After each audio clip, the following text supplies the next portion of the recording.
ఈసారి ఆ రికార్డును కూడా తిరగరాసి 80% పైగా ఓట్లు పడ్డాయి. ఓటర్లలో చైతన్యం పెరిగింది. తమ హక్కును గుర్తించారు. ఫలితంగానే పోస్టల్ బ్యాలెట్ నుంచి బూత్ల వరకు పోటెత్తారు. ఎవరికి వారు తమగా మోదీ ద్వారా లబ్ధి పొందిన వాళ్లే మళ్లీ ఆస్తుల్ని కాపాడాలన్నారు మాజీ మంత్రి బుచ్చయ్య చౌదరి. అలాగే మంత్రి అంబటి రాంబాబు, వైఎస్ఆర్సీపీ నాయకులు కూడా మనతో పాటు లైవ్ లో అందుబాటులో ఉన్నారు. ముందుగా సీఎం రమేష్ గారు, రాయలసీమ నుంచి వెళ్ళి ఉత్తరాంధ్ర కోటలో పాగా వేయాలి అని ప్రయత్నం చేశారు. మీ ప్రయత్నం ఎంతవరకు సక్సెస్ అయింది అంటే ఏం చెప్తారు? బ్రహ్మాండంగా సక్సెస్ అయింది. నేనే కాదు, కూటమిలో 25 మంది అభ్యర్థుల్లో 22, 23 ఎంపీలు గెలుస్తున్నాయి. అసలు మీకు డౌట్ ఎందుకు నాకు అర్థం కాలేదు. అదే ఈ పోటెత్తిన జనం చూస్తే డౌట్ వస్తుంది. 81.3 కాదు మురళి, 1 మినిట్ నేను చెప్పేది నువ్వు. 81.3 కాదు, నువ్వు మధ్యలో డిస్టర్బ్ చేయొద్దు. 81.3 కాదు, ఆల్మోస్ట్ 83. ఎందుకంటే పోస్టల్ బ్యాలెట్స్ జరిగింది, వీళ్ళు తీసుకోలేదు, అది కూడా తీసుకుంటారు. 83% వచ్చింది. ఇది ఒక జన సునామీ. రాత్రి నేనున్న పోలింగ్ స్టేషన్లలో 1 గంట వరకు కూడా పోలింగ్ జరిగింది. అసలు ఏమాత్రం డౌట్ లేదు. మీరు సజ్జల రామకృష్ణారెడ్డి చెప్తున్నాడు, వాళ్ళు చెప్తున్నారు, వీళ్ళు చెప్తున్నారు కాదు. సజ్జల రామకృష్ణారెడ్డి నిన్న ప్రెస్ మీట్ ఒకసారి డిస్ప్లే చేయి, ఆయన ముఖంలో నెత్తురు చుక్కలేదు. రేపు కౌంటింగ్ కూడా ఎవరు రారు అనే ఉద్దేశంతో సజ్జల రామకృష్ణారెడ్డి వాళ్ళ క్యాడర్కి అట్లీస్ట్ కౌంటింగ్ వరకు ధైర్యం కోసం అరాచకాలు చేసిన తర్వాత మురళి 1 మినిట్ డోంట్ డిస్టర్బ్ నువ్వు అనుకున్నట్లు చెప్పేదాన్ని కాదు. నేను అనుకున్నట్టు పడేయద్దు, పడేయద్దు కాదు మీరు అనుకున్నట్టే మీరు చెప్పండి. నేను అనుకున్నట్టు మీరేం చెప్పాల్సిన అవసరం లేదు. కానీ నేను అడుగుతున్న ప్రశ్న, ఈ ధీమా మీరు ప్రదర్శించినప్పటికీ లేక బేలగా ప్రదర్శించినప్పటికీ ఫలితం ఆల్రెడీ వచ్చేసిందిగా, ఫలితం ఆల్రెడీ అయిపోయిందిగా, తీర్పు చెప్పేశారుగా. ఎందుకు 83% పడింది అని మీ విశ్లేషణ ఏంటి? ఎందుకు 83% అంటే 5 సంవత్సరాలు రాష్ట్ర ప్రభుత్వం చేసిన అరాచకాలు, రాష్ట్ర ప్రభుత్వం ప్రజలకు చేసిన అన్యాయాలు, అక్రమాలు, దోపిడీ, దౌర్జన్యాలు ఇవన్నీ చూసి ప్రపంచంలో ఎక్కడెక్కడ ఆంధ్రులు ఉన్నారో ఈ ప్రభుత్వాన్ని బుద్ధి చెప్పాలి, ఈ ప్రభుత్వాన్ని గద్దె దించాలని చెప్పేసి ఎప్పుడూ ఇంతవరకు చరిత్రలో లేనంత విధంగా దేశ విదేశాల నుంచి ఎక్కడ ఆంధ్రులు ఉన్నారో వాళ్ళందరూ వచ్చి ఓటు వేయడం మనం చూసాం. ఏ విధంగా వచ్చారని పసి, కసి, పగ, కోపం ఈ ప్రభుత్వాన్ని, ఈ దుర్మార్గపు ప్రభుత్వాన్ని దించాలని కసితో వచ్చారు. ఓకే, కసిగా వచ్చారు, ఓట్లేశారు అని చెప్తున్నారు. కానీ ఇక్కడ 2 రకాల విశ్లేషణలు కనబడుతున్నాయి రమేష్ గారు. ఒకటి, బయట నుంచి అంటే ఆంధ్రప్రదేశ్లో స్థిరపడకుండా బయట వివిధ ప్రాంతాల్లో పనులు చేసుకుంటూ, లేక ఉద్యోగ వ్యాపార రీత్యా, లేక రకరకాల పరిస్థితుల రీత్యా బయట ఉన్నటువంటి ఆంధ్రప్రదేశ్ ఓటర్లు వెళ్ళి ఆంధ్రప్రదేశ్లో ఓటేస్తే మీ కూటమి కొంత అనుకూలంగా ఉందేమో. కానీ ఎవరైతే ఆంధ్రప్రదేశ్లో స్థిరపడి జగన్మోహన్ రెడ్డి గారు బెనిఫిట్స్ పొందారో వాళ్ళు జగన్మోహన్ రెడ్డికే ఓటేశారు అంటున్నారు. నిజం కదా ఈ విశ్లేషణ? జగన్మోహన్ రెడ్డి బెనిఫిట్ ఇచ్చినాడయా, ఎంత దోచుకున్నాడు. ఆంధ్రప్రదేశ్ అప్పుల పాలం 11,50,000 కోట్ల నుంచి 13 లక్షల వరకు. ఇప్పుడు పెండింగ్ బిల్స్ తీసుకుంటే 13 లక్షలు ఆంధ్రప్రదేశ్లో బెనిఫిట్ చేశాడంట. ఇంకెవరు బెనిఫిట్ చేయరు, ఈయన ఒక్కడే బెనిఫిట్ చేశాడు. దోచుకునింది చెప్పు. ఆంధ్రప్రదేశ్లో ఇన్ఫ్రాస్ట్రక్చర్ ఒక దారి లేదు ఎక్కడ కానీ. నిన్న విశ్లేషణ అంతా చూసా. తెలకపల్లి రవి చెప్తున్నాడు, ఉద్యోగస్తులు 1.5%నండి అంట. ఉద్యోగస్తులకు ఫ్యామిలీలు లేవా? ఉద్యోగస్తులకు మిత్రులు లేరా?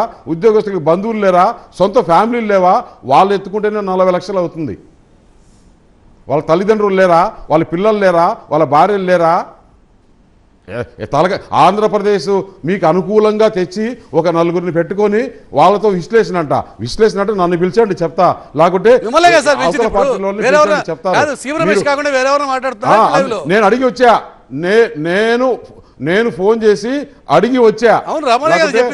వారు 1 సైడ్ అయిపోయింది. ఇంకేమైనా కావాలన్నా మీకు? వారు 1 సైడ్.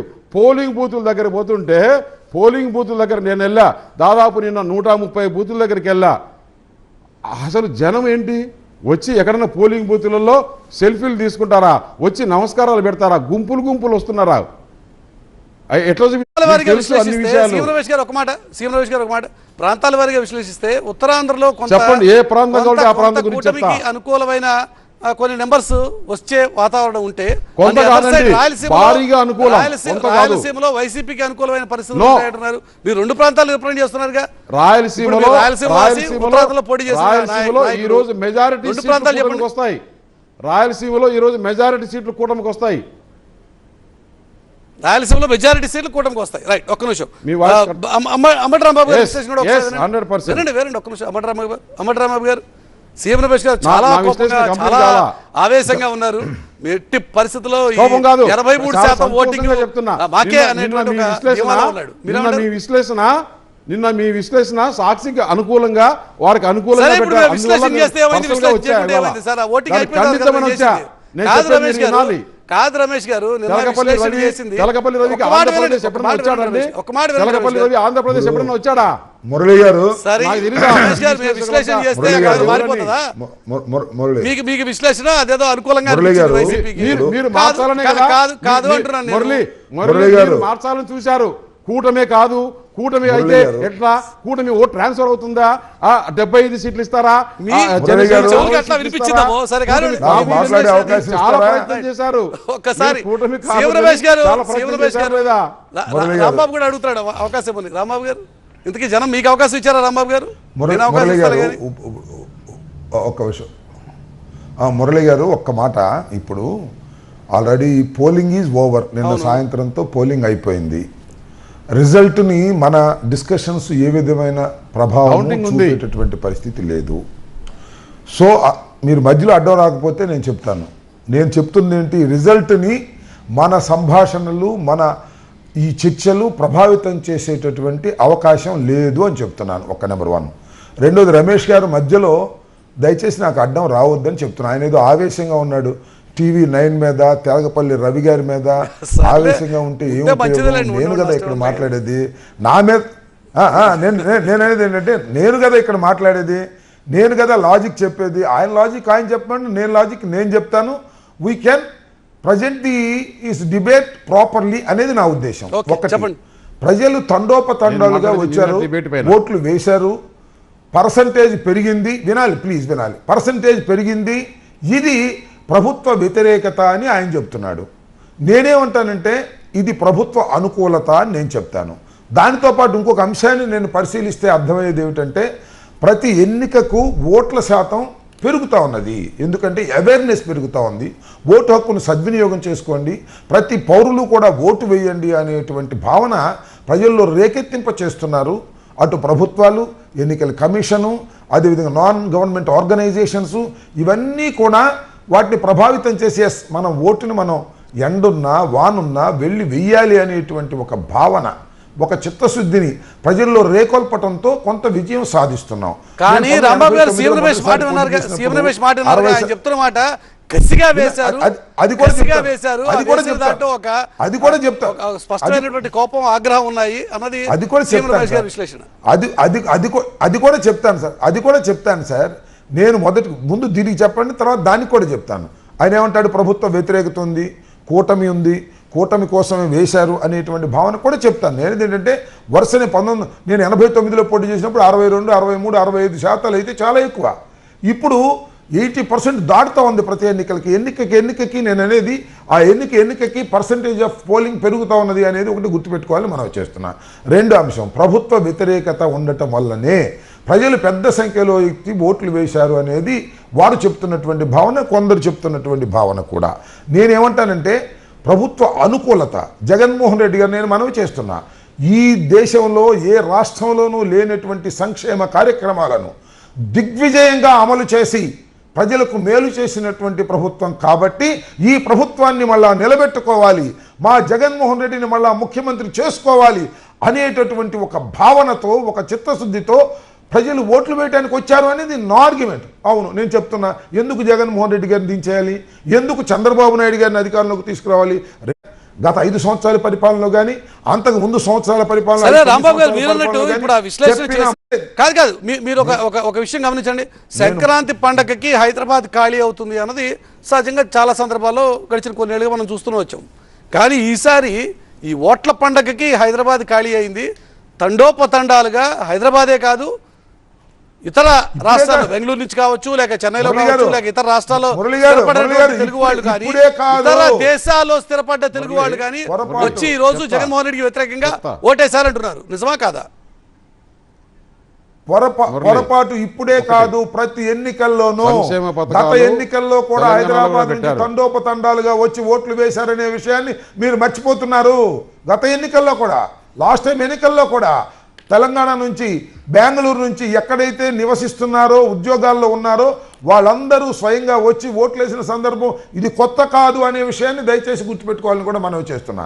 కాబట్టి నేను ఇందాక చెప్పా, మనం జరిగే ఈ డిస్కషన్ ఎన్నికల రిజల్ట్ని ప్రభావితం చేసేటటువంటి కాదు. కాబట్టి లాజికల్గా వాస్తవాలకు దగ్గరగా మాట్లాడుకుంటే మంచిది.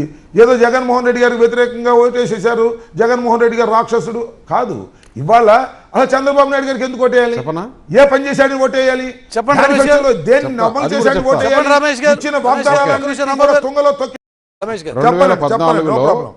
2014-19లో 200 రూపాయలు ఉండే పెన్షన్ 2000 రూపాయలు చేసింది చంద్రబాబు నాయుడు కాదా? అవన్నీ 2000 రూపాయలు పెన్షన్ పెంచలేదా? అప్పుడు 2014 నుంచి 19 వరకు ఎంత సంక్షేమాన్ని ఖర్చు పెట్టారో 2019 నుంచి 24 వరకు సంక్షేమాన్ని ఖర్చు పెట్టిన డబ్బులు తీస్తే జగన్మోహన్ రెడ్డి ఎక్స్ట్రా ఖర్చు పెట్టింది 60,000 రూపాయలే. 5 సంవత్సరాల్లో బడ్జెట్ పెరుగుతుంది, ఎవరు ప్రభుత్వంలోనూ కూడా అది ఖర్చు పెడతారు. ఇప్పుడు చంద్రబాబు నాయుడుకి ఎందుకు ఓటేస్తున్నారంటే చంద్రబాబు నాయుడు 4,000 పెన్షన్ ఇస్తానన్నాడు, చంద్రబాబు నాయుడు ఒక మహిళకు 1,500 ఇస్తానన్నాడు, చంద్రబాబు నాయుడు ఉచిత బస్సు ప్రయాణం చేస్తానన్నాడు, ఒక ఇంట్లో ఎంతమంది ఉంటే అంతమందికి విద్యా దీవెన ఇస్తానన్నాడు, ప్రతి రైతుకు 20,000 ఇస్తానన్నాడు. ఆ సంక్షేమ పథకాలకు ఈ సంక్షేమ పథకాలకు చూసుకోండి, చంద్రబాబు నాయుడు మాట చెప్పలేదు, ఇంతమంది చేయలేదు అంటున్నారు. 200 రూపాయల నుంచి 2,000 రూపాయలు చేసింది ఎవరు? అట్లాగే ఇన్ఫ్రాస్ట్రక్చర్కి ఎంత ఖర్చు పెట్టింది? అప్పుడు వచ్చిన ఇండస్ట్రీస్ ఏంటి? అప్పుడు లా అండ్ ఆర్డర్ ఎట్లా ఉండింది? అప్పుడు అడ్మినిస్ట్రేషన్ ఎలా ఉంది? ఇప్పుడు అడ్మినిస్ట్రేషన్ ఎలా ఉంది? ఇప్పుడు ఎవరైనా కానీ ఆంధ్రప్రదేశ్లో లా అండ్ ఆర్డర్ ఉందా? అంతే. తెలంగాణలో సంక్షేమ ఓటర్కు తీర్పిచ్చాడు, ఓటర్కు తీర్పిచ్చేసాడు, ఆల్రెడీ అయిపోయింది. అదే చెప్తున్నా. నేను చెప్పేదానికి 1000 పథకాలు ఉన్నాయి, వాళ్ళు చెప్పేదానికి ఒక విశ్లేషణ. నిన్న ఆయన ఎవరు తెలకపల్లి రవి గారి మాటల మీద మీకు ఏదో చాలా కోపం వచ్చింది. సరే, మీ విశ్లేషణ మీకు ఉంది, ఆయన విశ్లేషణ ఆయనకు ఉంది. సరే, ఉంటే తెలకపల్లి రవి కాదు, ఎవరండి ఆయన? అతను ఎవరు? ఆత్మ సాక్షి అంట, మళ్ళీ ఆడ కూడా సాక్షియే. ఓకే సార్, మీకు ఆ డిబేట్ ఏదో వైసీపీకి అనుకూలంగా ఉందని అనిపించి మీకు ఏదో కోపం వచ్చింది. నన్ను పిలిచింటే వచ్చింది. మీకు అలా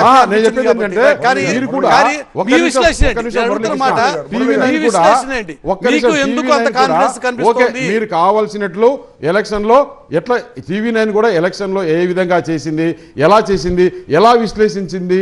అబ్బా, కూటమి కలుస్తుందా, కూటమి మారుతుందా, ట్రాన్స్ఫర్ అవుతుందా, అసలు అవుతుందా, పవన్ కళ్యాణ్ సరిపోతుందా, భారతీయ జనతా పార్టీ కలుస్తుందా, ప్రధానమంత్రి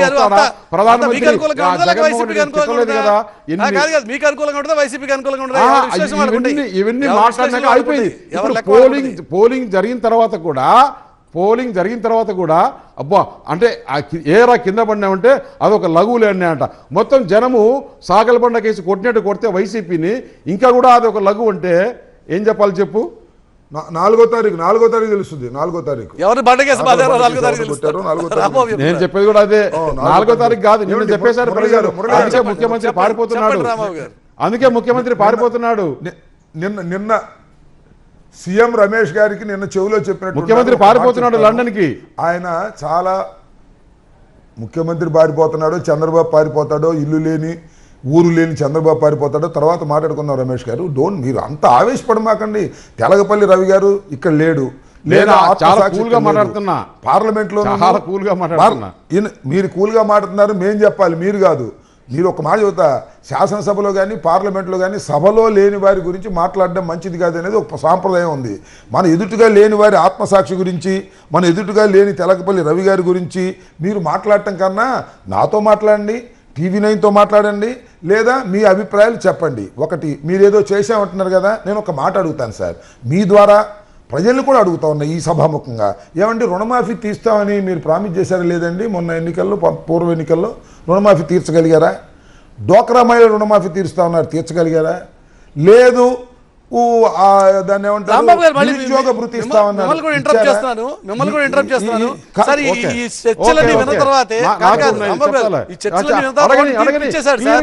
కానీ మీకే అనుకూలం అనడానికి మీ దగ్గర ఏ ప్రామాణికం ఉంది అని అడుగుతున్నాను. అద్భుతంగా ఈ ఓటరు తీర్పు మీకే అనుకూలంగా ఉందని మీకు చెప్పడానికి మీకు ఏ ప్రామాణికత ఉంది? ఏ అంశాల ప్రాతిపదికన మీకు అనుకూలం అనుకుంటున్నారు? నో నో నో నో ఎవరి అభిప్రాయాలు వారివి తప్ప. 4వ తారీఖున ఎవరిని బండకేసి బాధారో చెబుతారు తప్ప. ఇప్పుడు ఎవరి విశ్లేషణ వారిది, ఎవరి అభిప్రాయాలు వారివి తప్ప. ఇవి నిజాలా అబద్ధాలా అనేది 4వ తారీఖు రిజల్ట్లో చూసుకోవటమే తప్ప ఆవేశపడితే ఏమి ఉపయోగం ఉండేటటువంటి పరిస్థితి లేదనేది గమనించాలని కూడా నేను మనవి చేస్తున్నా. నేను చెప్పదలుచుకుంది ఏంటంటే 2 అంశాలు. అత్యధికంగా పోల్ అయ్యింది అంటే అది ప్రభుత్వ వ్యతిరేకత అని వారు అనుకుంటే, ఎవరైనా అనుకుంటే అది తప్పు అనే అంశాన్ని నేను మరొక్కసారి గతంలో కొన్ని ఉదంతాలు ఉన్నాయి కదా రాంబాబు గారు. మీరు సుదీర్ఘకాలం రాజకీయాల్లో ఉన్న వ్యక్తే. ఎప్పుడు రమేష్ గారు చాలా కాలంగా కొత్తగా వచ్చినోడే కాదు ఆయన కూడా. గతంలో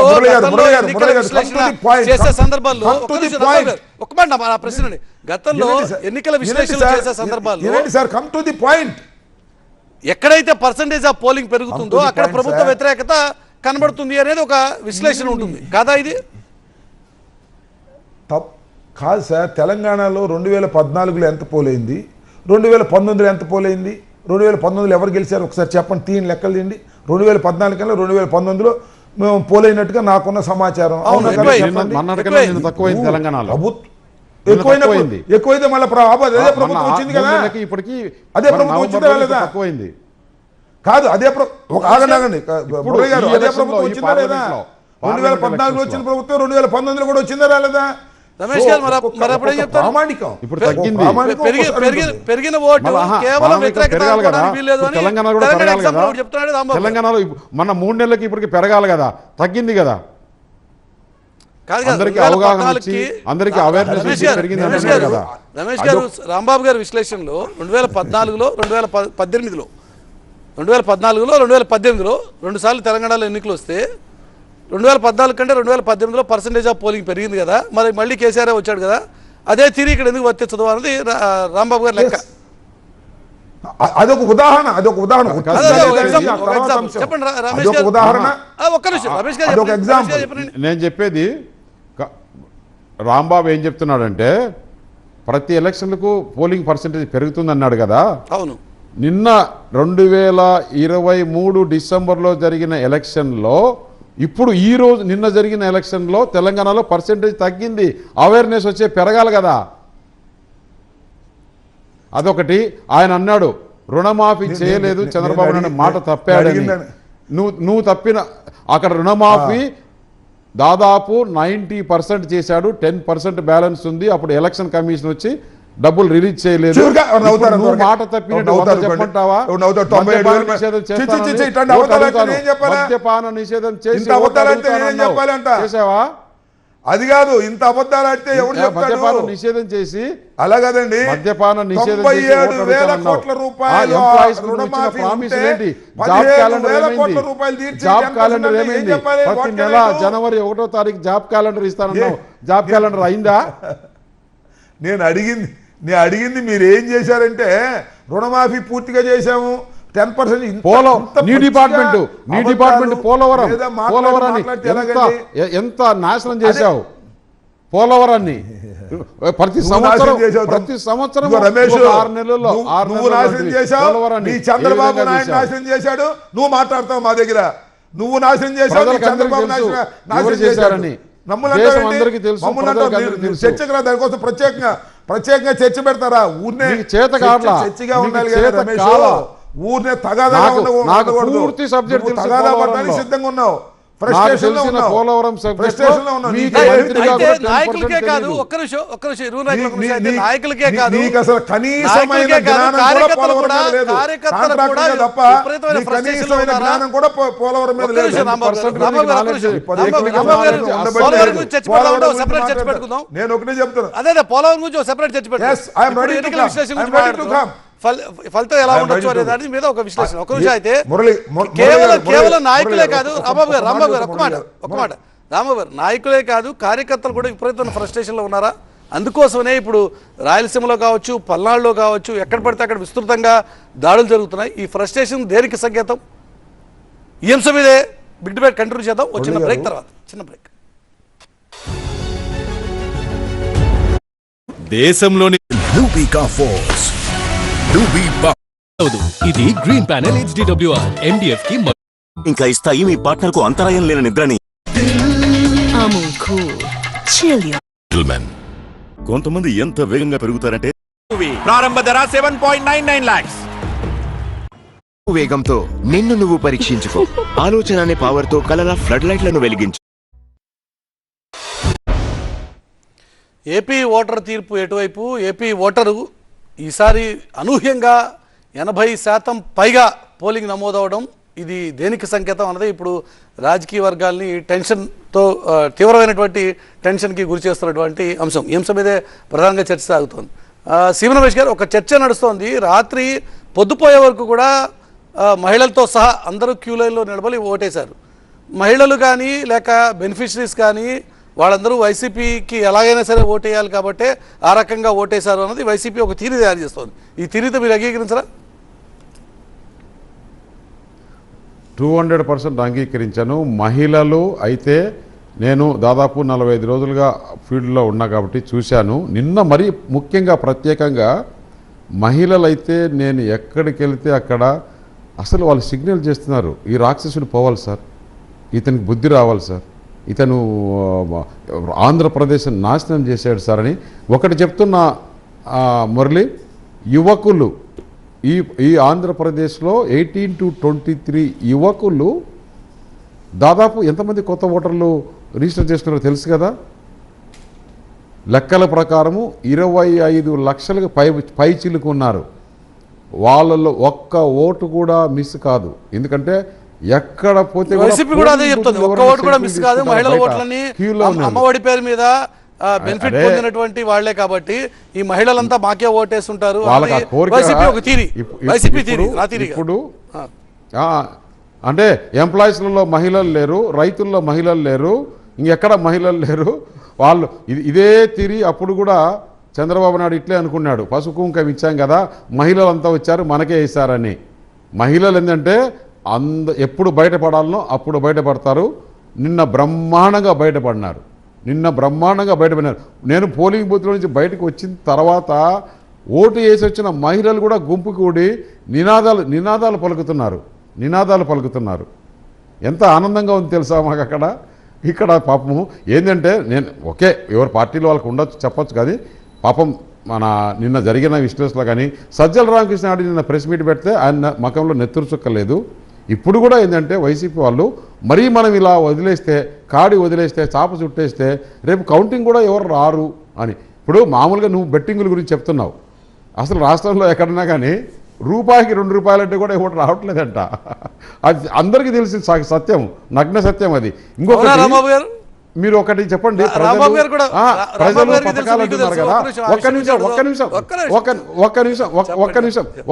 ఒక చిన్న పాయింట్, ప్రజలు పథకాలు అంటున్నారు కదా. 12వ తారీఖున లేకుంటే 11వ తారీఖున శుక్రవారం రోజు 14,000 కోట్ల రూపాయలు డబ్బులు పంచాలని చూశారు కదా. మరి ఈ రోజు ఏమైంది? ఈ రోజు ఇచ్చుకోమని చెప్పారు కదా. మరి ప్రజలు ఎక్కడ? ప్రజలకు ఆ డబ్బులు ఇవ్వాలి కదా. అప్పుడే కూర్చొని మన ప్రభుత్వం రావట్లేదు, ఈ కాంట్రాక్టర్కి ఎంత ఇస్తాం, ఆ కాంట్రాక్టర్ అది కూడా ఎవరు, మిథున్ రెడ్డి కంపెనీకి ఎంత ఇద్దాం, రఘు కంపెనీకి ఎంత ఇద్దాం, వీళ్ళకి ఎంత ఇద్దాం, వాళ్ళకి 10,000 రూపాయలు లెక్కలు వేసుకుంటానంటే నేను ఒకటే కంప్లైంట్ పెట్టా. ఇవాళ ఈ రమేష్, రమేష్, ఆఫీసర్లు మీరు రమేష్ మీరు అనే- మళ్ళీ కేసుల్లో ఆయన ఇరుక్కోవద్దు. ఏం మాట్లాడుతున్నారో నాకు ఆఫీసర్లు అర్థం మీరు కాదు. మళ్ళీ ఆయన కేసులు అసలు ఇరుక్కోవద్దు. మన మాట్లాడి ఈ టైంలో మీరు ఆయన కాంట్రాక్టులకు మాట్లాడాలని డబ్బులు ఇప్పుడు ఆయన- ఉద్దేశంతో వచ్చినట్టు కనిపిస్తుంది. ఈ టైంలో Please, కాంట్రాక్టులకు please డబ్బులు hear ఇచ్చి me. మీరు కేసులు ఇప్పుడు- ఇరుక్కోవద్దు. ఇప్పుడు నేను ఆయన- ఫైనాన్స్ అధికారులకు ఆయన పోలవరం చెప్తున్నా, గురించి, చీఫ్ కాంట్రాక్ట్ సెక్రటరీకి గురించి, చెప్తున్నా, ఎన్నికలకు ఇంతకుముందు ముందులాగా జగన్మోహన్ ఏంది రెడ్డి వల్ల విశ్లేషణ? ఆయన అందరు ఏదో అధికారులు frustration జైలుకు కొద్దిగా పోయారు. control చేయండి. మళ్ళీ మీరు కూడా ఆ పని నేను చేయొద్దు. మాట్లాడొద్దంటే మాట్లాడకుండా ఆ ఆయన పని ఇచ్చేసేయండి చేయొద్దు. మొత్తం టైం. అతను What it ఇంకొకతను is? ఓకే రమేష్ గారు ఒక నిమిషం. రమేష్ గారు ఒక నువ్వు నిమిషం. కంప్లీట్ రాంబాబు గారు, కాదండి. రాంబాబు ఒక్క గారు, నిమిషం మహిళల- ఆగమనండి. మహిళల ఒక్క నిమిషం ఓట్లు ఆగమనండి. అదే మిమ్మల్ని అడుగుతున్న ప్రశ్న రాంబాబు గారు. ఒక్క నిమిషం మురళి. రాంబాబు గారు మిమ్మల్ని అడుగుతున్న ప్రశ్న నేను- మహిళల అవసరం ఓట్లు లేదు. మాకే అనుకూలంగా ఉన్నాయి. చెప్పండి. మురళి, మహిళల ఓట్లు నువ్వు మాకే ఎంత అనుకూలంగా ఉన్నాయి. చాకచక్యంగా డైవర్ట్ చేస్తావు మురళి. ఒక్క నిమిషం సార్ వాళ్ళని అడుగుతున్నాను. ఒక్క నిమిషం చెప్పండి రాంబాబు గారు మీరు చెప్పండి. మహిళల ఓట్లు మాకే అనుకూలంగా ఉన్నాయని ఆయన ఒక తీరు సార్ చెప్తారు. ఒక మాట అంటారు ఎస్ ఐ విల్ సే ఒకటి. రమేష్ అనే వ్యక్తి కాస్త నన్ను కూడా మాట్లాడనిస్తే నేను మాట్లాడతాను. నెంబర్ 1, ఆయన ఎవరిని మాట్లాడనివ్వకూడదు. TV9లో రెండోవాడు మాట్లాడకూడదు, నేనే మాట్లాడాలి అనే ఉద్దేశంతో వచ్చినట్టుగా కనిపిస్తుంది. అది కరెక్ట్ కాదు. రెండో అంశం ఏంటంటే కాదు, అంబటరాంబాబు, నీ నోటి సజ్జల దగ్గర రామకృష్ణారెడ్డి గారి ఎవరు ముఖం మీద ఏనండి, సజ్జల రామకృష్ణారెడ్డి గారి ముఖం మీద నెత్తురు నీ చుక్క లేదు నోటి అంటున్నాడు. దగ్గర ఎవరు ఈయన తట్టుకుంటారా? ముఖం మీద పౌడర్ రాసుకున్నాడు ఏంటి? అంత తెల్లగా నీకుండే- ఉన్నాడు. నాకు అర్థం కాల. పని చేయలేదా ఏంటి? ఈయన ఎండలో తిరిగినట్టుగా కూడా లేడు. ఎందుకు ఈ మాటలన్నీ కూడా? మీరు స్ట్రైట్ టాక్ కమాన్. మీరు ఇవాళ చర్చలో పాల్గొనండి. ఈ చర్చలో అంశాల గురించి మనం నీకుండే strength మాట్లాడదాం. అదే కదా, నీ మహిళల నోరు ఓట్లు ఉంది. జగన్మోహన్ రెడ్డి గారికి అందుకే కదా వ్యతిరేకంగా వైసీపీ ఉన్నాయి నిన్ను అని మీరు వాడుకుంటుంది. అంటున్నారు. నేను చెప్తున్నాను జగన్మోహన్ రెడ్డి గారికి అనుకూలంగా ఉన్నాయని నేను చెప్తున్నాను. ఇంకొక మాట కూడా చెప్తున్నాను రమేష్, నువ్వు ఒకటి గుర్తుపెట్టుకో. అసలు నువ్వు మేనిఫెస్టోని సపోర్ట్ చేస్తున్నావా, చంద్రబాబు మేనిఫెస్టోని వ్యతిరేకిస్తున్నావా? నీ పార్టీ నాయకులేమో మేనిఫెస్టోని సపోర్ట్ చేయమని చెప్పారు, నువ్వేమో చంద్రబాబుని పోగొట్టడానికి బయలుదేరావు. What is this? నాకు అర్థం కాలేదు. నీ భారతీయ ఎంత జనతా పచ్చిగా పార్టీ అబద్ధాలు గురించి చెప్తున్నాడు చూడు. మాట్లాడు. ఎవరన్నా చంద్రబాబు ఒకరిని నాయుడు గారి చూపించండి. మేనిఫెస్టో గురించి ఒకరిని చూపించండి. మాట్లాడేటటువంటి అవకాశమే నీకు లేదు. నీ చంద్రబాబు నాయుడు గారి మేనిఫెస్టోని పట్టుకోవడానికే మీ నాయకులు తిరస్కరించినటువంటి సందర్భం. మేనిఫెస్టో మీద మీ మురళి డైవర్ట్ మోడీ అయిపోతుంది బొమ్మ చూడు వేయడానికి ఇష్యూ. కూడా తిరస్కరించిన సందర్భం. ఎందుకు ముఖానిచ్చే మాట మాట్లాడతారు? నాకు అర్థం కాదు. మేనిఫెస్టోను 100%, 200% సపోర్ట్ చేశాం. 200% సపోర్ట్ చేశాం. రామకృష్ణారెడ్డి గారి మీద తగాదా పెట్టుకోవడానికి మాత్రమే TV9కి వచ్చిన బీజేపీ నాయకుడిగా మాట్లాడుతున్నటువంటి పరిస్థితి ఉంది. బీజేపీ పాలసీని వీడి లేదంటే TV9 మీరు కూర్చొని చర్చించుకుంటే చూసేకి రాలా? గమనించాల్సిన మీరు అవసరం ఉందని మీరు కూడా ఈ చర్చించుకుంటే సందర్భంగా రోజు మనం చేస్తున్నా. ఆ ఏ చర్చ కూటమి అయిపోయింది, రమేష్ గారు, కూటమి కుదరలేదు రమేష్ గారు, అని రమేష్ మీరు గారు, చర్చించుకుంటే మేనిఫెస్టో చూసేకి గురించి- రాలేదు. కాదు. ఏం మాట్లాడుతున్నారు? రాంబాబు గారు మీరు రైట్ చేసిన పాయింట్ మీకు- కొంచెం రమేష్ గారు చెప్పండి. నువ్వు మేనిఫెస్టో మహిళల గురించి- గురించి మళ్ళీ మేనిఫెస్టో డైవర్ట్ గురించి- అయిపోతున్నావు. మేనిఫెస్టో మహిళల గురించి ఆయన గురించి పాయింట్ ఏదో రైజ్ స్టార్ట్ చేస్తున్నాడు. చేసింది. మేనిఫెస్టో గురించి ఆయన పాయింట్ రైజ్ చేస్తున్నారు రాంబాబు గారు. ఒక విషయం వినండి రమేష్ గారు, మీకే ఈ ప్రశ్న. కూటమి 100%, కూటమి 100%, మేనిఫెస్టోకి మాకు సంబంధం లేదు అన్నట్టుగా బిహేవ్ చేసిన మాట నిజం కదా? భారతీయ జనతా పార్టీకి ఈ మేనిఫెస్టో మురళి నువ్వు ఒక యాంకరు. మురళి నువ్వు ఒక యాంకరు. ఒక యాంకరు. ఒక విజువల్ చూపించు, మాకు సంబంధం లేదని. నువ్వు ఒక్క విజువల్ చూపించు. నువ్వు ఒక్క విజువల్ చూపించు. నువ్వు ఒక్క విజువల్ చూపించు. మీ మనసులో కోరిక, TV9 మనసులో కోరిక అది కాదు. నువ్వు ఒక విజువల్ చూపించు. నువ్వు ఒక్క విజువల్ చూపించు. నువ్వు ఒక్క విజువల్ చూపించు. నేను అడుగుతున్నా కాదు కాదు మేనిఫెస్టో నువ్వు ఊరికే డైవర్ట్ చేయొద్దు. బీజేపీ 100% సమర్థించింది. బీజేపీ 100% సమర్థించింది. బీజేపీ 100% సమర్థించింది. ఒకసారి జరుగుతున్న చర్చ అవును చెప్తా. నువ్వు తప్పు చెప్పకూడదు. నువ్వు ఒక యాంకర్ న్యూట్రల్గా ఉండాలి. ఉండాలి. రమేష్ గారు ఒక మాట చెప్పు. మేనిఫెస్టో, ఉమ్మడి మేనిఫెస్టో రిలీజ్ ఎవరు సమర్థించలేదండి? ఎవరు సమర్థించలేదు? మేనిఫెస్టో రిలీజ్ కి దూరంగా ఉన్నారా లేదా? డాస్ మీద కనీసం మేనిఫెస్టో పట్టుకోమంటే కూడా ఆ రోజు సిద్ధార్థనాథ్ సింగ్ అక్కడ ఉన్నప్పుడు నీ కళ్ళు పోయినాయా? సిద్ధార్థనాథ్ సింగ్ అక్కడ ఉన్నప్పుడు నీ కళ్ళు పోయినా? ఎవరు చెప్పలా? ఎవరు చెప్పలేదు. చెప్పినట్టు చూపించు. ఒక్కటి చూపించు. ఇప్పుడు నువ్వు ఆ స్టాండ్ పైన ఉండాలి. బీజేపీ నాయకులు వ్యతిరేకించారు. నువ్వు ఆ స్టాండ్ పైన ఉండు. మోడీ డైరెక్ట్ గా వచ్చి చెప్పాడు. రాజమండ్రి సభలో ఇక్కడ మాట్లాడు. మేనిఫెస్టో మీద మోడీ బొమ్మ వేయడానికే బీజేపీ తిరస్కరిస్తే దాన్ని పెట్టి అవసరం లేదు. సిద్ధార్థనాథ్ సింగ్ అక్కడ ఉన్నాడు. మీకు TV9 చూడలేదా? TV9 చూడలేదా? ఏం మురళి మరి ఆంధ్రప్రదేశ్ ప్రజలు TV9 ఏం చెప్తే కూడా ఇంటుందిలే అనుకోవద్దు. పక్కన పెట్టమన్నాడు. ఆంధ్రప్రదేశ్ ప్రజలు TV9 ఏం చెప్తే కూడా మీ దగ్గర ఛానల్ ఉందని నువ్వు ఛానల్ ఒక యాంకర్ గా మాట్లాడుతున్నావు. యాంకర్ గా మాట్లాడేటప్పుడు నువ్వు చూపించు. నువ్వు ఏం రమేష్ చెప్తే గారు, అది రమేష్ నమ్ముతారు గారు, ఇప్పుడు అనుకున్నావా? ప్రధానమైన చర్చ ఇప్పుడు ఓటర్ తీర్పు ఇప్పుడు ఇచ్చేసిన మహిళల తర్వాత గురించి కూడా- మాట్లాడి ఒక్క చర్చ నిమిషం డైవర్ట్ సార్, చేసి ఓటర్ తీర్పు ఎక్కడికి ఇచ్చిన తర్వాత కూడా తీసుకుపోతున్నావు రమేష్ చూడు. గారు, నేను రమేష్ గారు ఒకసారి నాకు- వినండి. రమేష్ నాకు గారు ఆ ఒకసారి మాత్రం వినండి. knowledge లేదు రమేష్ గారు అనుకున్నావా ఒకసారి మళ్ళీ? వినండి, ఒకసారి ప్రశ్న వినండి. ఇప్పుడు ప్రజలు తీర్పు ఇచ్చేసిన తర్వాత కూడా ఎందుకు ఇంత ఫ్రస్ట్రేట్ అవుతున్నారు కార్యకర్తలు? వైసీపీ నాయకులు, టీడీపీ కార్యకర్తలు ఏం కాలా, ఛానల్స్ అవుతున్నాయి. కార్యకర్తలు ఏం కావట్లా, కార్యకర్తలు ఏం కావట్లేదు, మరి గొడవలని ఏంటి సార్? ఛానల్స్ అవుతున్నాయి. అబ్బే ఒక సిస్టర్ బ్రదర్ ఉన్నారు ఒకరికి, ఆ సిస్టర్ బ్రదర్ ఫ్రస్ట్రేట్ అవుతున్నారు. ఎవరు కావట్లా ఇక్కడ. ఛానల్స్ కి అవ్వట్లేదు కానీ సాక్షికి ఒక బ్రదరు సిస్టర్ ఉన్నారు, సాక్షికి ఒక బ్రదరు సిస్టర్ ఉన్నారు, వాళ్ళు ఫ్రస్ట్రేట్ అవుతున్నారు. సాక్షికి ఒక బ్రదరు సిస్టర్ ఉన్నారు, వాళ్ళు ఫ్రస్ట్రేట్ అవుతున్నారు. రాంబాబు గారు అవునా? మురళి గారు చెప్పండి.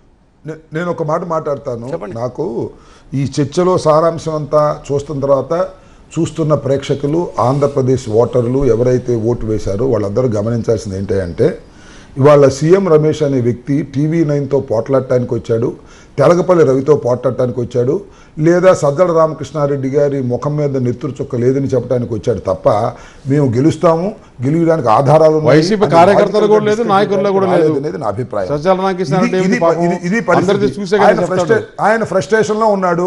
ఆయన నాకు అనుమానం ఏంటంటే తెలగపల్లి రవి గారి మీద ఉన్న కోపాన్ని TV9 ద్వారా తీర్చుకోవాలనేటువంటి ప్రయత్నం ఓన్లీ తిట్టుకోండి, తిట్టుకోండి సార్. ఇది మంచి పద్ధతి ఆయన కాదు. ఫ్రస్ట్రేషన్ తీర్చుకోవాలి కొంచెం. చెప్పండి. ఆ తెలగపల్లి పైన రవి కాదు. ఒక వార్త ఇస్తే ఒక అనుకూలం అనిపించవచ్చు, వ్యతిరేకం అనిపించవచ్చు. కానీ ఆయన అభిప్రాయం చెప్పండి. అదేదో ఆత్మసాక్షి అంటారు, దాని ఆత్మసాక్షి గురించి తిట్టడానికి వచ్చాడు. సో ప్రజలు తీర్పు భద్రంగా సాక్షి బ్రదర్ సిస్టర్ గురించి కూడా చెప్పడానికి 4వ వచ్చా. తారీఖున బయటకు వస్తుంది. సాక్షికి ఒక నేను బ్రదర్ చెప్తాను. సిస్టర్ ఉన్నారు, బ్రదర్స్ దానికి అండ్ కూడా బ్రదర్స్ చెప్పేదానికి వచ్చా.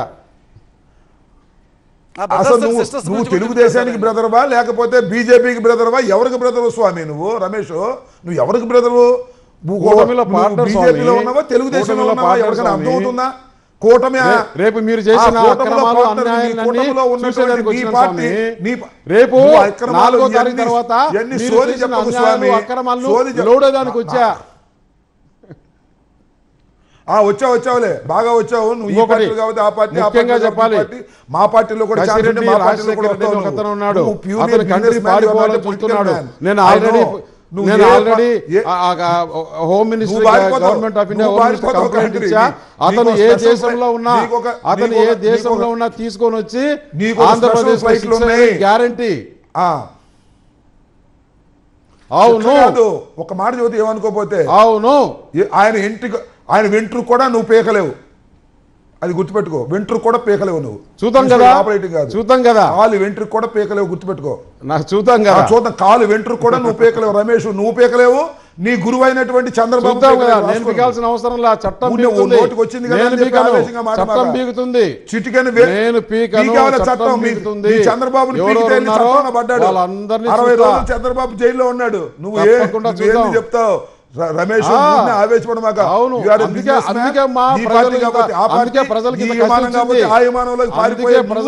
నువ్వు రాష్ట్రాన్ని వదిలి పారిపోయేది నువ్వు. నీ సోది చెప్తావు. కసి నీకుంది.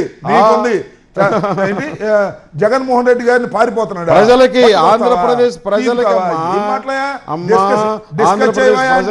డిస్కస్ చేయవా స్వామి అంటే ఏదో సోది చెబుతావు, నీ ఫ్రస్ట్రేషన్ బయట వేసుకుంటావు. ఎందుకు మాట్లాడుతున్నావు నాకు అర్థం కాదు. నేను చెప్తున్నానా సోది? వైసీపీ నాయకులు సోది చెప్తున్నారు.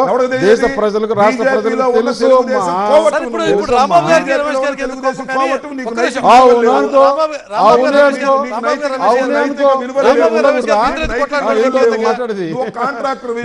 అదే చెప్తే రమేష్ గారు, రాంబాబు గారు ఇప్పుడు మీ ఇద్దరు ఆల్రెడీ తీర్పిచ్చేసారు.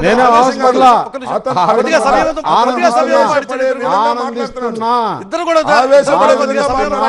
తీర్పిచ్చేసారు కదా, తీర్పు మీద విశ్లేషణ చేసుకున్నాం. ఎవరికి అనుకూలంగా ఉంటుంది, ఎవరికి వ్యతిరేకంగా ఉంటుంది. అది కాదు విశ్లేషణ. మురళి గారు డైవర్ట్ చేసావు కదా, జైల్లో పెడతాడు.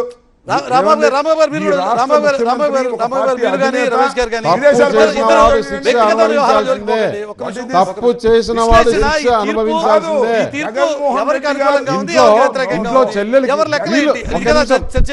మురళి చర్చ మురళి, రమేష్ గారు, మురళి, రమేష్ గారు, మహిళల రమేష్ గారు, గురించి మీకు మాట్లాడినాం కానీ కదా. రాంబాబు గారు కానీ మహిళల గురించి అరే రాంబాబు ఇంట్లో గారు, తల్లి రాంబాబు గారు, రమేష్ గారు ఇంట్లో ఎందుకు తల్లి చెప్పమ్మా? ఇంట్లో చెల్లి ఇంట్లో తల్లి చెల్లి ఏడుస్తుంటే ఈయన మహిళలు రమేష్ గారు రాష్ట్ర మహిళలు న్యాయం చేస్తారా? లేదు ఇది వాస్తవం. ఇంట్లో ఏం తల్లి మాట్లాడినా ఇంట్లో అర్థం చెల్లి ఒక డిస్కషన్ ఆ రాలేదు సొంత ఈయన. చిన్నాన్ని చంపి తగాదా వీళ్ళు న్యాయం కోసం చేస్తారండి ఈ వచ్చాడు. రాష్ట్రానికి. ఈ రాష్ట్రానికి డిస్కషన్ దళితులను రాలేదు. బట్టి ఒక ఛాన్స్ అంటే ప్రజలు ఏమయ్యా? ఇచ్చారు. నువ్వు పార్టీ ఏడుస్తున్నారు ఇప్పుడు. సరే సరే ఈ ఇప్పుడు పార్టీలో ఉండి ఆ పార్టీకి ఎవరి చేయలేదు. లెక్క వాళ్ళకు నువ్వు ఉన్నాయి ఒక లేదు, నాయకుడివి. అయిపోయింది కదా, ఒక నిమిషం ఆగండి. నిన్ను రమేష్ ప్రజలు గారు, గెలిపించాలి. రమేష్ గారు, ఏంది రమేష్ గారు, మాట్లాడుతున్నావు? మహిళల ఓట్లు అనుకూలం అంటున్నారు. మహిళల ఓట్లు అనుకూలం అంటున్నారు. మహిళల ఓట్లలో కానీ ఇంట్లో సంక్షేమ తల్లి పథకాలే చెల్లికి మమ్మల్ని అన్యాయం గెలిపిస్తాయి. చేసిన వాడు ఒక్క నిమిషం. మహిళలు కసిగా ఉన్నారు. ఓకే, ఇంట్లో కసిగా తల్లి ఉన్నారు. చెల్లికి మీ- అన్యాయం చేసిన వాని పైన మళ్ళీ మిగతా వాళ్ళు ఏం కసిగా చూస్తారు? ఉన్నారు. మిగతా వాళ్ళకి ఏమైనా చేస్తారా? కసిగా ఉన్నారు. ఏంటో 4వ తారీఖు దాకా ఆగు స్వామి రమేష్. 4వ తారీఖు దాకా ఆగవయ్యా బాబు. ఇప్పుడే తెలిసేసారమ్మా 4వ తారీఖు వరకు మీకు కౌంటింగ్ ఏజెంట్ రాదని ఆ ఉద్దేశంతో ఇదంతా చేస్తున్నారు. ఇద్దరు నాయకులు అంత ఫ్రస్ట్రేట్ అవ్వాల్సిన అవసరం లేదు. ఒక్క నిమిషం. ఇలాంటి పిచ్చి ఎలాగో తీర్పు ఆల్రెడీ ఇచ్చేశారు. ఇలాంటి ఇప్పుడే పిచ్చి పెద్ద- నేనేం కాలేదు, నేను మారిపోదు. ఆనందిస్తున్నా. ఈ రోజు ఆనందిస్తున్నా. పిచ్చి మాటలు ఈ మాట్లాడు. రోజు మాట్లాడు. ఆనందిస్తున్నా. మాట్లాడుతుంది ఏం రమేష్ చేస్తావు? గారు, ఈ రమేష్ రోజు గారు, ఆనందిస్తున్నా. జగన్మోహన్ వెల్ఫేర్ రెడ్డి గారు- స్కీమ్స్ అది కాదండి. వెల్ఫేర్ స్కీమ్స్ మమ్మల్ని గెలిపిస్తాయి ఖచ్చితంగా. క్రెడిబిలిటీ అనేటువంటి ఒక అంశాన్ని పదే చంద్రబాబు నాయుడికి క్రెడిబిలిటీ లేదు, కానీ నేను చెప్పిన మాట నిలబెట్టుకుంటాను కాబట్టి నా వెల్ఫేర్ స్కీమ్స్ నన్ను గెలిపిస్తాయి. ఇది జగన్మోహన్ రెడ్డి మొత్తం ఓవరాల్గా తన క్యాంపెయిన్లో చెప్పుకుంటూ వచ్చినటువంటి మాట. దాని ప్రభావం ఉండదంటారా రమేష్ గారు? నేను చెప్పేది కాదు, వాళ్ళ తల్లి వీడింత దుర్మార్గుడు అసలు రాజశేఖర రెడ్డికి ఏ విధంగా పుట్టాడు అని వాళ్ళ తల్లి చెల్లి ఇంకొక చెల్లి చెప్తుంటే ఇంకా మహిళల క్రెడిబిలిటీ గురించి పిచ్చి మాటలు లేకపోతే మాట్లాడు మాకు. జగన్మోహన్ రెడ్డి క్రెడిబిలిటీ పిచ్చి మాటలు మాట్లాడు మాకు. చిన్నాన్న సొంత చిన్నాన్న పనికి చంపేసి, మాలోలా కూడా పిచ్చి మాటలు మాట్లాడతావు. ఆ పిచ్చి మాటలు మాట్లాడితే ఇంకా మాట్లాడతావు క్రెడిబిలిటీ ఏంటి? గురించి ఏం మాట్లాడతారు. మాట్లాడతావు నువ్వు? పిచ్చి మాటలు మాట్లాడతావు. పిచ్చి మాటలు మాట్లాడతావు. విజయమ్మ గారు విజయమ్మ సొంత తల్లి కాదా? సొంత తల్లి ఎట్లా మాట్లాడుతున్నారంటే ఏం మాట్లాడుతున్నావు? గడ్డి తింటున్నావు అన్నం తింటున్నావా? గడ్డి తింటున్నావు అన్నం తింటున్నావా? ఏం మాట్లాడుతున్నావు నువ్వు? ఏం మాట్లాడుతున్నావా? గడ్డి తింటున్నావు అన్నం తింటున్నావా? నువ్వు విజయమ్మ మాట్లాడింది చూడు ఒకసారి. విజయమ్మ వీడియో చూడు. విజయమ్మ వీడియో చూడు. శర్మిల ఏం మాట్లాడిందో చూడు. మీరు శర్మిల ఏం మాట్లాడిందో చూడండి. మీ కార్యకర్త శర్మిల ఏం మాట్లాడిందో చూడు. రేపు ఏం తింటారో చూద్దాం. రేపు ఏం తింటారో చూద్దాం. ఇన్ని రోజులకు వచ్చింది చర్చ TV9 లో. డబ్బులుండి స్పెషల్ ఫ్లైట్స్ ఉండి ఒళ్ళు అవును. నువ్వు అవును. ఈ పార్టీ అధికారం నాకు కాదు బలిచింది, మీ నాయకుడికి బలిసే వాళ్ళ చెల్లిని తల్లిని ఈ రోజు అలా చేశాడు. జగన్మోహన్ రెడ్డి గారి గురించి నేను మాట్లాడలేదు, వాళ్ళ తల్లి మాట్లాడింది. వాళ్ళ తల్లి మాట్లాడింది, సొంత తల్లి మాట్లాడింది, వాళ్ళ చెల్లి మాట్లాడింది. వాళ్ళ తల్లి మాట్లాడింది వీడియో చూపించు మురళి. వాళ్ళ తల్లి మాట్లాడింది వీడియో చూపించమ్మా. వాళ్ళ చెల్లిని ఏమాట్లాడిందో వీడియో చూపించు. అరే యూస్లెస్ ఫెలో మాట్లాడతావు. ఏం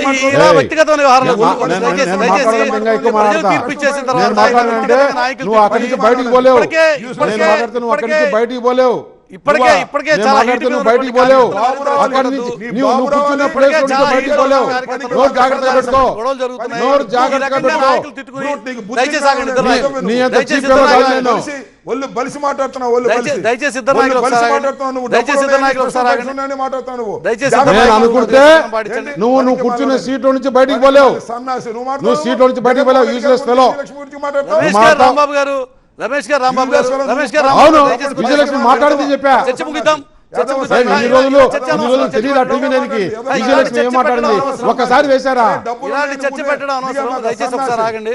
తిట్టుకుని ఇప్పటికే చాలా హీట్ గా ఉన్నటువంటి కార్యకర్తలు మరింత రెచ్చగొట్టద్దు. ప్రజల తీర్పు ఆల్రెడీ ఇచ్చేశారు. రాంబాబు, ఆల్రెడీ ఈవీఎంలో నువ్వు ఎక్కడ కూర్చున్నావో అక్కడి నుంచి బయటికి వెళ్ళలేవు. జాగ్రత్త, ఒళ్ళు దగ్గర పెట్టుకొని మాట్లాడు. రమేష్ గారు రాంబాబు గారు జాగ్రత్త నువ్వు రమేష్. ఇలాంటి చీఫ్ ఫెలోతో నేను మురళి నేను నీకు చెప్పా, ఇలాంటి చీఫ్ ఫెలోతో నాకు వద్దని, ఇలాంటి చీఫ్ నా కొడుకులతో నాకు వద్దని చెప్పా.